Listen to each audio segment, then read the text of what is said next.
Bonjour tout le monde, j'espère que vous allez bien. On se retrouve aujourd'hui avec une nouvelle vidéo qui sera une journée dans une assiette végane, mais pas la mienne, puisqu'il s'agira de celle d'Alexandre Leroux. On fait un petit échange de vidéos cette semaine, vous pourrez retrouver ma vidéo sur sa chaîne, et cette semaine sur la mienne, il y aura la sienne. Donc pour vous résumer un petit peu qui est Alexandre Leroux, c'était un graphiste chez Ikea qui avait un bon CDI, une bonne situation, et qui a décidé de se diriger vers un mode de vie plus décroissant, plus écologique. Il a acheté une tiny house, il est parti vivre sur un terrain dans une ferme en fait où il travaille en échange un petit peu du logement, il gagne aussi sa vie en cultivant des légumes, il travaille aussi sur sa propre entreprise à côté de ça. Je trouve sa chaîne très intéressante, c'est vraiment du contenu que je trouve extrêmement apaisant. Je sais qu'il y en a parmi vous qui le suivent et je sais qu'il y en a parmi ses abonnés qui me suivent aussi. On trouvait que ça pouvait être sympa de se faire un petit échange comme ça de vidéos et de partager autour de nous parce qu'on peut avoir des centres d'intérêt communs et nos abonnés aussi, donc on s'est dit que ça pouvait être très sympa. Je vous laisse tout de suite avec une journée dans son assiette en tiny house. Le soleil est levé. Je ne sais pas l'heure qu'il est, mais quelle importance. Ce matin, je n'ai pas besoin d'elle.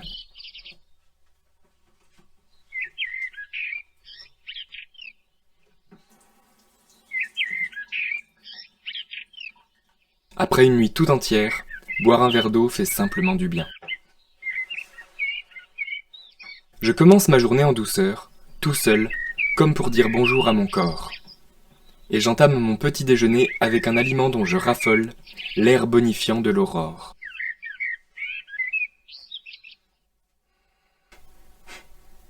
Je sens sa fraîcheur remplir mes poumons qui s'étirent en bâillant dans mon torse.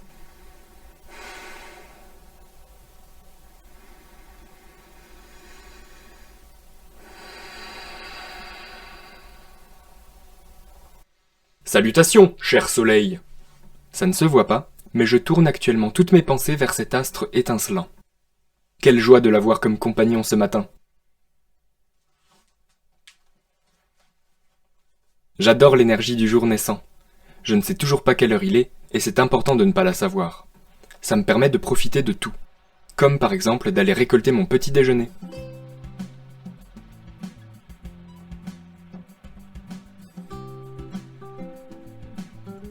Au début de l'automne, le jardin est délicieux. Il y a les quetchs, qui sont mes troisièmes fruits préférés, les framboises, qui sont mes petites favorites,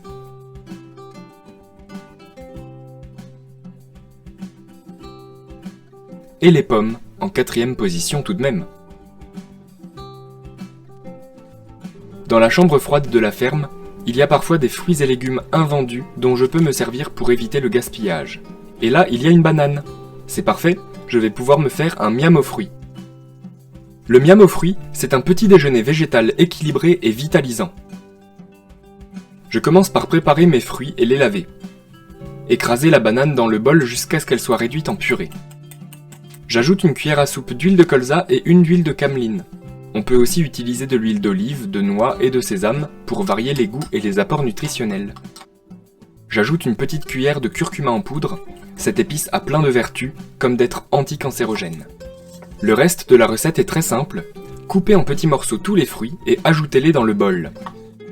C'est un repas qui se prépare en pleine conscience, tranquillement. Je réserve les fruits en trop pour le lendemain. En topping, j'ajoute des amandes, des graines de courge et un petit morceau de gingembre finement coupé.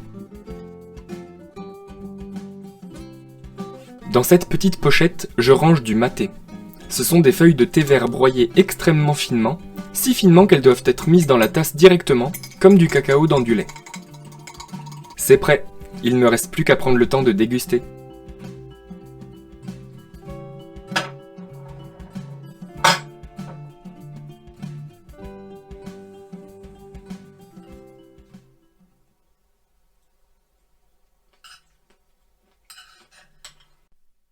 Maintenant, c'est au tour de mes grains de kéfir de se réveiller. Bonjour les petits, vous avez bien dormi au frigo depuis 4 jours? Les grains de kéfir, c'est une symbiose entre des levures et des bactéries qui se nourrissent de sucre. Le citron, c'est pour le goût. Les figues, c'est pour les grains de kéfir. Il faut ensuite les laisser dans l'eau 1 ou 2 jours pour qu'elles donnent une boisson fruitée, finement pétillante et légèrement amère, très bonne pour la flore intestinale. Allez, à dans 2 jours, Bubule. Oui, Bubule, c'est son nom. La journée avance. Comme le miam aux fruits est un repas copieux, je n'ai pas mangé ce midi. Je m'en vais ramasser quelques légumes dans les champs, parmi ceux qui n'ont pas été récoltés pour les paniers que l'on vend. Ils étaient soit trop petits, soit un peu éclatés, ou bien déjà entamés par quelques limaces gourmandes.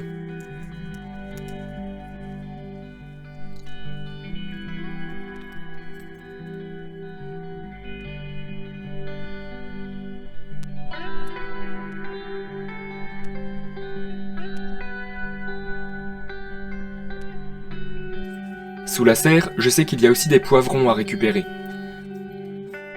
Certains se font piquer par des punaises, ce qui les abîme. Je ne peux pas les laisser pourrir sur leur tronc, les poivrons, c'est trop bon. La récolte a été bonne. J'ai ce qu'il me faut pour me cuisiner un jus de légumes, une tarte tatin au poivron et un fondant chocolat courgette.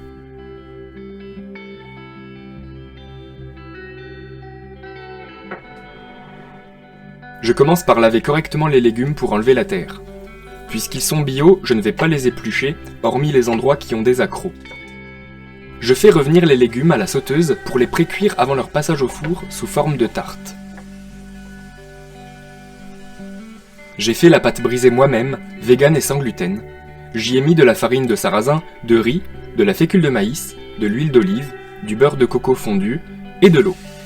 Ne me demandez pas en quelle proportion, je l'ai faite intuitivement, en ajustant la texture avec de l'eau et de la farine jusqu'à obtenir une boule qui ne colle plus. Sel, poivre, une pointe de piment de Cayenne et un peu de curry pour assaisonner.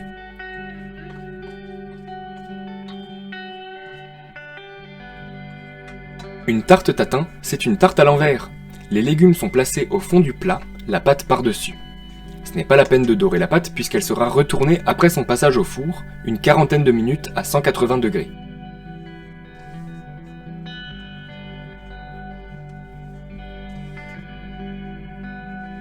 Je compte profiter du four allumé pour me préparer un dessert gourmand, le flan choco-courgette. Je fais fondre une cuillère de beurre de coco avec une tablette de chocolat noir de 100 g. Là, j'utilise du chocolat pimenté parce que j'aime quand ça pique. La marque Vivani est très bien, le chocolat est bon, il n'est pas si cher et ils ont une charte environnementale plutôt correcte. Contrairement aux apparences, l'emballage n'est pas en plastique. Il est en amidon de maïs, donc compostable. Mais attention, ne soyons pas crédules. L'amidon de maïs est produit à partir de maïs, cultivé dans des champs immenses en monoculture.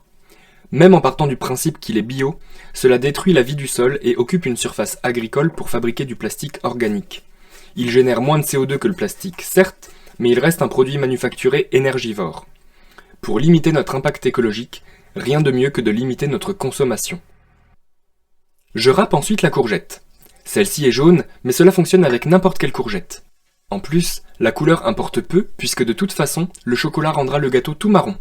La courgette ne donnera aucun goût, mais une texture légère et moelleuse qui aurait pu être donnée par des œufs. J'ajoute une cuillère de farine de riz. C'est prêt pour être enfourné. Mon repas du soir est tranquillement en cours de cuisson. Pour le goûter, je vais me confectionner un jus frais de légumes avec mon extracteur Omega. Je découpe tous les fruits et légumes assez grossièrement, de sorte à ce qu'ils passent dans le tube de l'extracteur. Pommes, carottes, fenouil et gingembre font un mélange harmonieux, à la fois doux, sucré, parfumé et légèrement piquant. Les proportions sont à moduler selon les goûts et les envies. Contrairement aux blenders et centrifugeuses, les extracteurs pressent les ingrédients très lentement dans une vis sans fin. La vitesse réduite de l'engin évite aux vitamines de chauffer à la transformation, ce qui préserve toute leur vitalité.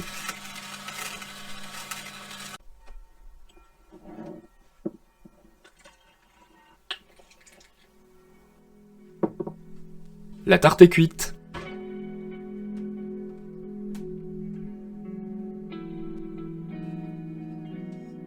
Attention, tatin. Et verdict. Oh, elle est magnifique!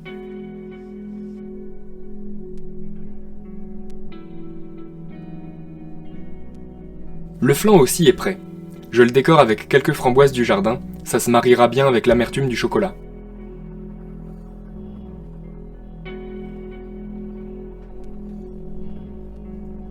En fin de journée, j'aime bien me réfugier dans ma mezzanine, sous ma couverture, devant un film ou un dessin animé. C'est ma grotte d'intimité, mon cocon de sécurité. Je redescendrai juste pour débarrasser, faire la vaisselle et me laver les dents avant d'aller me coucher. Je retrouverai le soleil demain matin.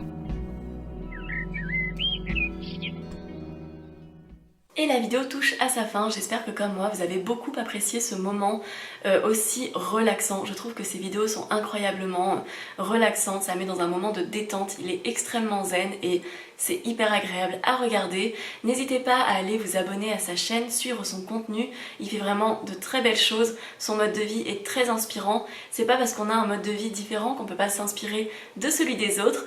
N'hésitez pas non plus à vous abonner à ma chaîne, à mettre un petit like, à discuter avec nous en commentaire, on répondra tous les deux à tous vos commentaires et on se retrouve très bientôt pour une nouvelle vidéo sur ma chaîne. Ciao ciao!